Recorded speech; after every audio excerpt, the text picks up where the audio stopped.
The Philippines is an island country in Western Pacific Ocean of Southeast Asia. The capital city of the Philippines is Manila, which is nearby with Quezon City. Currently, the Philippines is ruled by Rodrigo Duterte. He is the first Filipino politician from Mindanao to hold the office. The current population of the Philippines is 109,483,597 as of June 2020. The Philippines population holds 1.41% of the whole world population. The peso, conjointly brought up by its Filipino name, piso, is the official currency of the Philippines. It is divided into 100 centavos. To know more details about Philippines, I will explain to you about circular flow. What is circular flow? Circular flow is the model demonstrate how the money flow among society. There are three types of circular flow, which is two-sector circular flow, three-sector circular flow, and four-sector circular flow. I will explain to you about three-sector circular flow of income in Philippines. There are three sectors involved, which is household, firm, and government. In Philippines, the household need to pay 35% of income tax to the government. In order to gain money, they need to work as a labor for the firm, so they can spend the money to purchase the goods and services provided by the firm.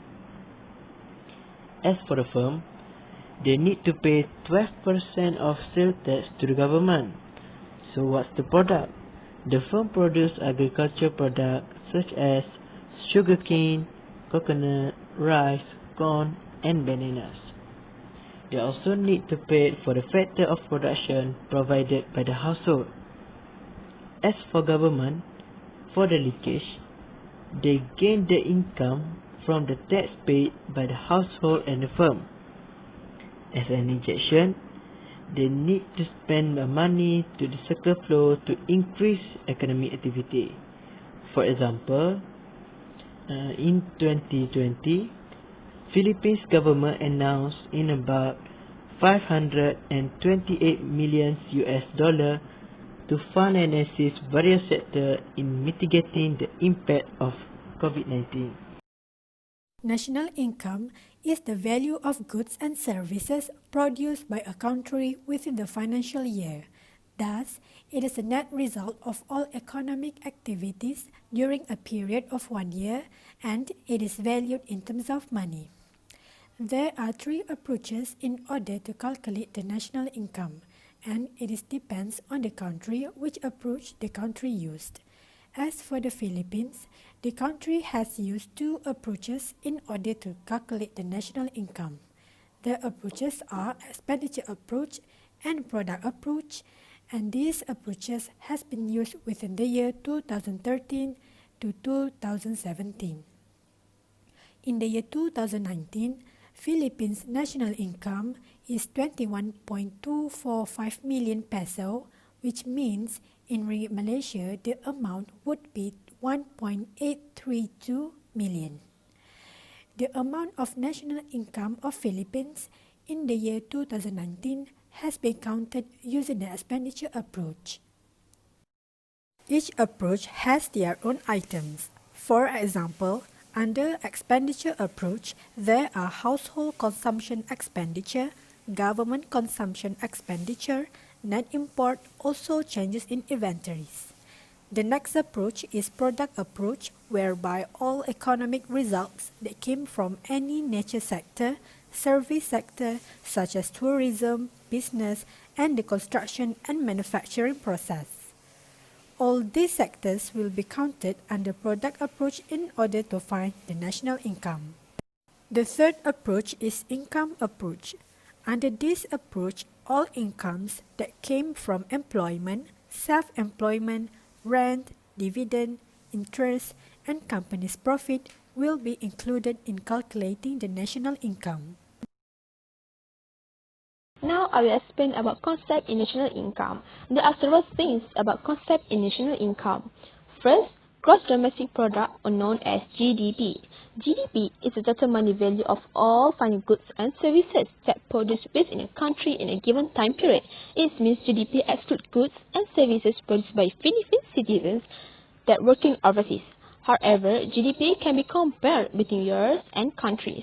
In the Philippines, annual GDP are 330.9 billion USD, while in Malaysia, annual GDP are 358.6 billion USD. In 2018, GDP per capita in Philippines are 3,190.8 USD, while in 2019, GDP per capita are 3,337.7 USD. Next, Gross National Product, known as GNP.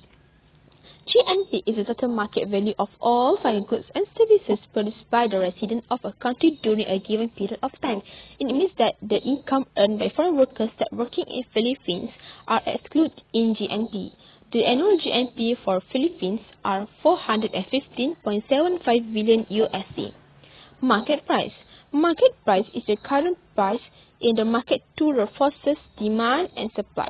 The market price for 1 kilo of sugar in Philippines are 64 peso, while the market price for 1 kilo of rice are 44.99 peso.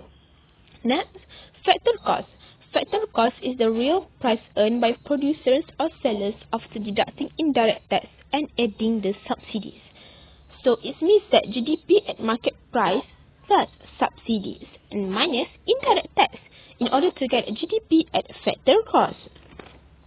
Net national product.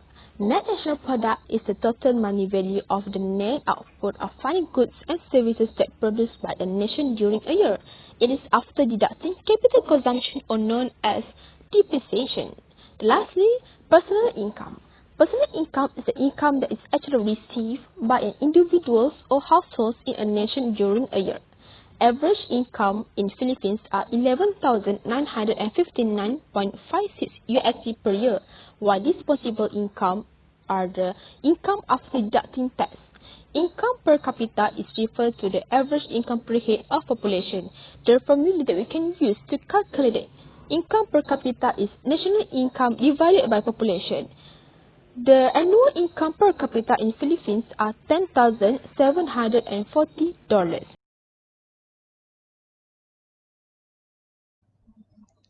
Economic growth of Philippines. Philippines is a newly industrialized country that has large agriculture sectors that provide incomes to the country. However, for the past years, its service sector became the dominant throughout the country. Although the Philippines' economy grew at a mediocre pace up until the 21st century, the economy has seen significant growth in the last 20 years. Average annual growth between 2001 and 2009 was 4.6%, and between 2010 and 2019 it shot up to 6.4%. This has moved the country from a lower middle income nation to an upper middle income country in the immediate future. Thus, the poverty has declined as well from 23.3% in 2015 to 16.6% in 2018.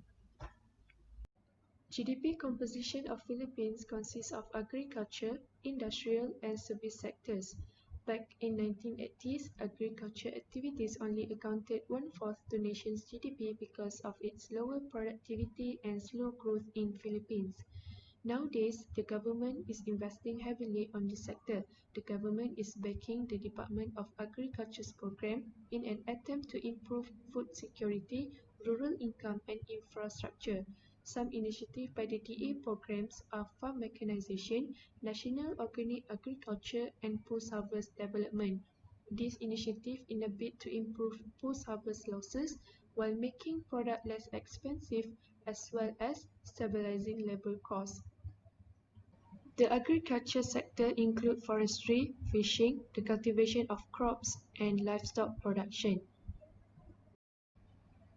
As for industrial, Philippines over the years averaging 34% during 1980 until 2014 and dropping to 30.8% in 2018.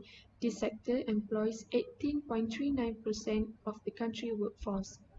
The government of the Philippines is making effort to attract foreign direct investment in the country by improving its infrastructures. The country has developed a number of economic zones which have attracted many foreign companies. The major industry of the Philippines include manufacturing and agribusiness.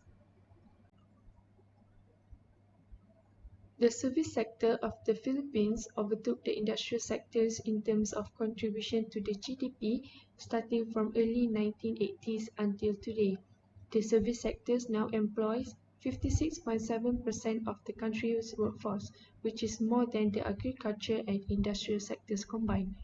BPO, which is business process outsourcing, played an important role to the sector's expansion due to having professionals that spoke the languages necessary, partly due to the interest in the US culture, of which the country is the Philippines' largest BPO market, and the customer service focused aspect of the professionals in the industry.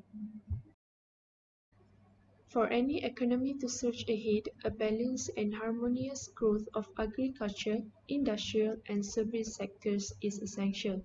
Once these are accomplished, improvement in tertiary sectors of the economy follow quite naturally. For many decades, the Philippines has lagged behind its more affluent Southeast Asian and East Asian neighbors in terms of economic and social development. But those days are gone. The Philippines today appears to be firmly on the path of growth and sustainability.